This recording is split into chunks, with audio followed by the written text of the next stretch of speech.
Hello everybody, welcome to another true review. Today I'm bringing you Octodad, the Dadliest Catch on the Xbox One.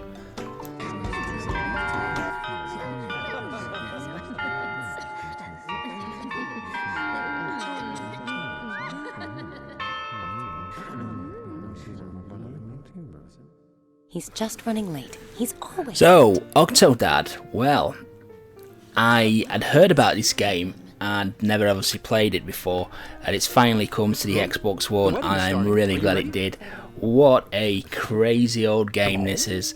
You play as the Octodad, obviously, and you start off on his wedding day. And you quickly learn how to control the game with using the sticks to control his tentacles for his arms, and the right and left triggers control the movement of his legs. And the best way I can describe this game is it's like an old slapstick comedy kind of game.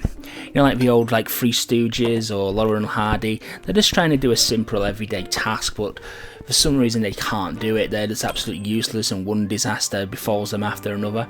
And that's what Octodad's kind of like. He's a complete outsider. He doesn't belong in this world because he's obviously an octopus, but he's imitating being a human and trying to do the mundane tasks in the early levels, such as like making a cup of coffee or cooking burgers or flipping burgers on the barbecue, mowing the lawn. It's a simple task like that is an impossible task for the octopus to actually complete, especially with flailing limbs. No, Wizard Princesses live in castles. Other tasks the game sees you doing is when you go to the aquarium, you have to lead your children through educational areas, completing educational games, which obviously Octodad has big problems in completing. And also there's a mini fairground where he has to win prizes for the affection of his wife, such on games like the whack-a-mole machines or the claw machines, or the ones where you squirt water into a hole to fill a balloon up, that kind of thing. Really simple tasks which Octopus really struggles with.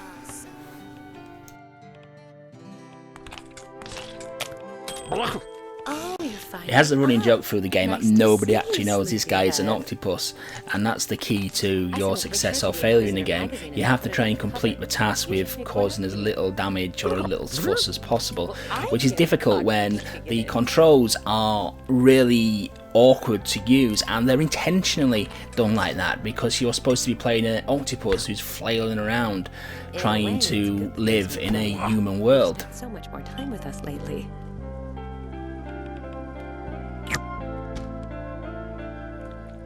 What the developers' young horses have managed to do as well is they actually make you genuinely care for the character.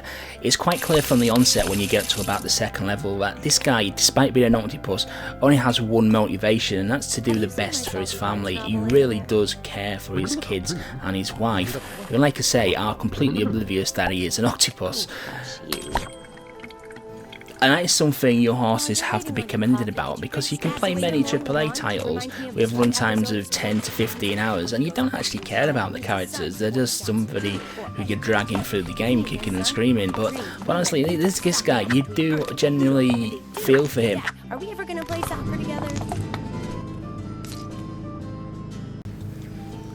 Octodad's journey takes him through a wide variety of locations, starting off at the chapel on his wedding day, through to his family home, the supermarket, the aquarium, and there's even flashback scenes as well, which introduce you to how he met his wife and how he encounters his nemesis, the evil chef, who chases you throughout the game.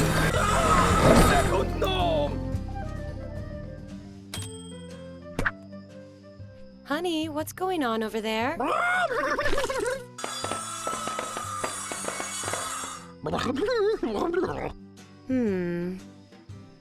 Anyway, I have a surprise for the whole family. A free trip to the aquarium! What's really nice about the game as well is that Octodad lives in a bright, colourful, cartoony kind of world, which is something I really like to see from games, because far too often in gaming nowadays we occupy worlds full of browns, greys and really drab colour schemes. This really just brightens up your day when you see it, and it really fits the character and the tone of the game down to a T. Kill you!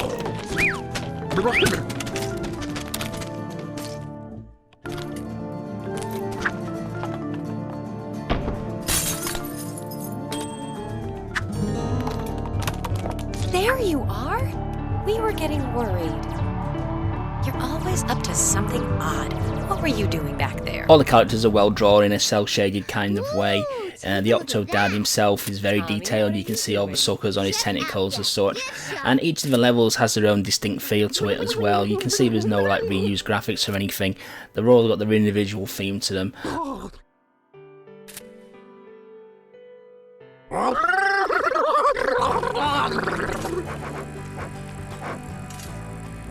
Turning now to the music, audio and sound effects.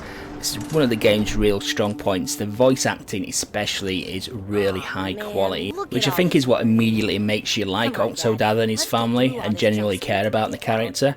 The banter between him, his wife and especially his kids is absolutely amazing. How fast can you map the world? I mean, Octodad himself doesn't talk, he communicates through a number of blurbs and gurgles, but his family seems to be able to interpretate them and know exactly what he's trying to convey.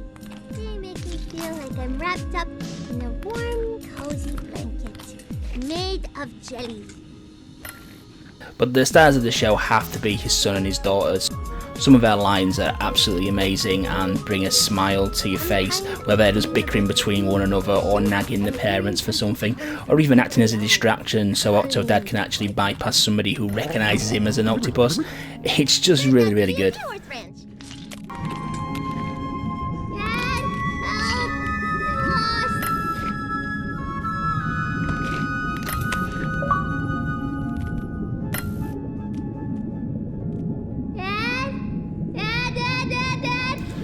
Now for those of you who regularly watch my videos, you know I always like to mention the achievements in the games that I review, as I am an achievement hunter myself.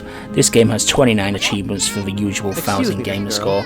I believe this has 9 new achievements which weren't in the PlayStation version, so at least they have given us a little bit extra.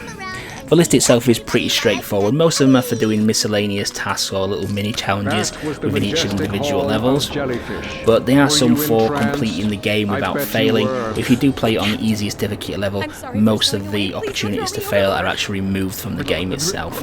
There is also collectibles where you have to get free ties in each level. Some of those are pretty tricky to get, but there will be guides out there to follow, so it's going to be a relatively easy 1000 game score. Aren't we a pair?